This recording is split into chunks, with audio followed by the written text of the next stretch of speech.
목사의 아침 묵상 2024년 2월 9일 금요일 아침입니다. 오늘은 잠언 16장 10절로 15절 말씀을 통해서 말씀이 있는 삶, 이런 제목으로 말씀 묵상의 은혜를 나누겠습니다.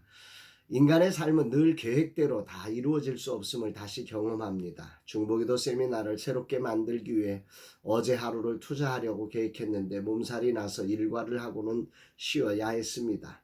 나는 그렇게 계획한 일을 제대로 이룰 수 없는 자이지만 주님은 완전하심을 믿기에 겸손히 주님의 도우심을 구하며 최선으로 나아가렵니다. 주님 인도하여 주옵소서 고백합니다. 이제 설 명절이 시작되었습니다. 어린 시절 그렇게 좋았던 설 명절인데 그런 행복하고 즐거운 명절의 분위기가 사라져 자녀들에게 미안함이 있습니다.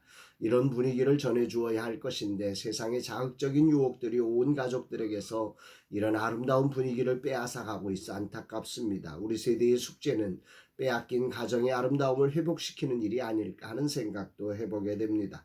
오늘 주님은 무엇을 말씀하실까? 본문에는 11절을 제외하고 매 구절마다 왕이 등장합니다. 10절 하나님의 말씀이 왕의 입술에 있은즉 재판할 때 그의 입이 그르치지 아니하리라.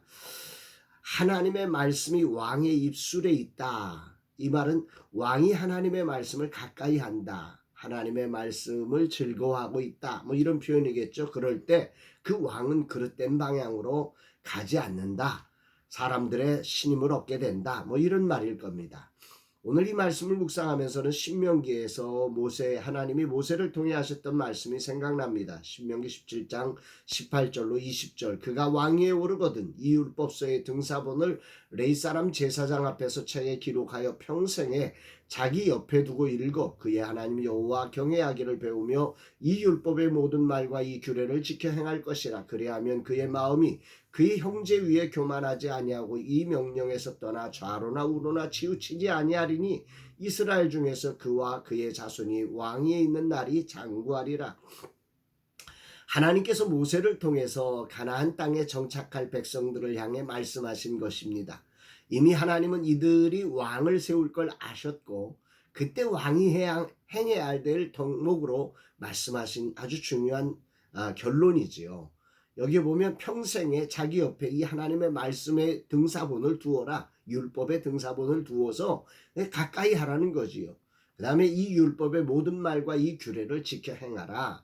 그리고 그리하면 형제 위에 교만하지 않게 하고 너의 왕위가 그리고 네 자손의 왕위가 장구할 거다. 이렇게 말씀한 것입니다.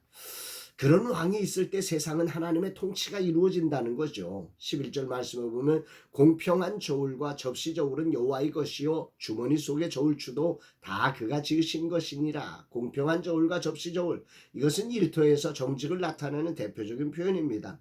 왕이 하나님을 가까이하여 세상을 정직하게 통치할 때 구체적인 세상의 일터에서도 정직이 표현되어 우리의 일터가 하나님의 일터가 되는 놀라운 일이 벌어진다는 말입니다.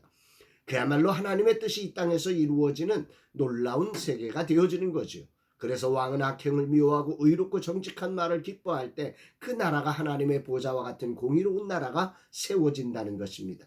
12절 13절 악을 행하는 것은 왕들이 미워하는 바니 이는 그 보좌가 공의로 말미암아 굳게 섬이니라. 의로운 입술은 왕들이 기뻐하는 것이요 정직하게 말하는 자는 그들이 사랑을 입느니라.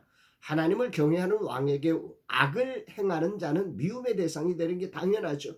그러나 하나님을 떠날 때 오히려 악을 행하는 교묘한 자들이 사랑을 받습니다. 이것이 세상의 진실입니다. 오늘이란 삶에 정직하게 말하는 자가 싫어지고 듣기 좋아하는 소리가 내 귀에 아름답게 들려지는 것은 바로 내가 하나님을 경외하는 자, 하나님을 두려워하지 않는 폭군의 자리로 가는 신호임을 우리는 기억해야 합니다. 우리에게 모두 진정한 왕이 있습니다. 내가 어떤 자리에 있든지 그 위에 하나님의 참된 왕으로 좌정하시고 나는 그의 청지기로서 그 자리를 섬기는 자라는 사실을 우리는 기억해야 합니다. 오늘도 컨디션이 참 안 좋습니다. 그래도 나의 왕, 나의 주 하나님을 가까이 하렵니다. 아픔도 나의 왕, 나의 치료자 되신 주님 안에서 만날 것입니다. 내가 잘 나가던, 내가 힘겼던 나의 왕은 언제나 주님이십니다. 당신의 주신 말씀 안에서 당신의 뜻을 이루는 삶으로 나의 모든 삶이 통치되기를 원합니다. 명절 기간 가족들과 함께하는 시간도 주님의 통치 안에서 행복이 장구한 삶 되기를 원합니다. 주님 감사합니다. 내 삶의 자리에 왕이신 하나님을 모시고 불완전한 내가 통치하여 나타날 지옥 같은 삶을 청산하고 주님의 통치 안에서 펼쳐지는 천국의 삶을 허락하심에 감사드립니다. 이 하루 왕이신 하나님의 통치에 순종되는 날 되게 하옵소서 고백합니다. 사랑하는 여러분에게도 이 명절지간 하나님의 통치 안에 행복이 장구한 그런 삶 되기를 주의 이름으로 축복합니다. 사랑합니다, 여러분.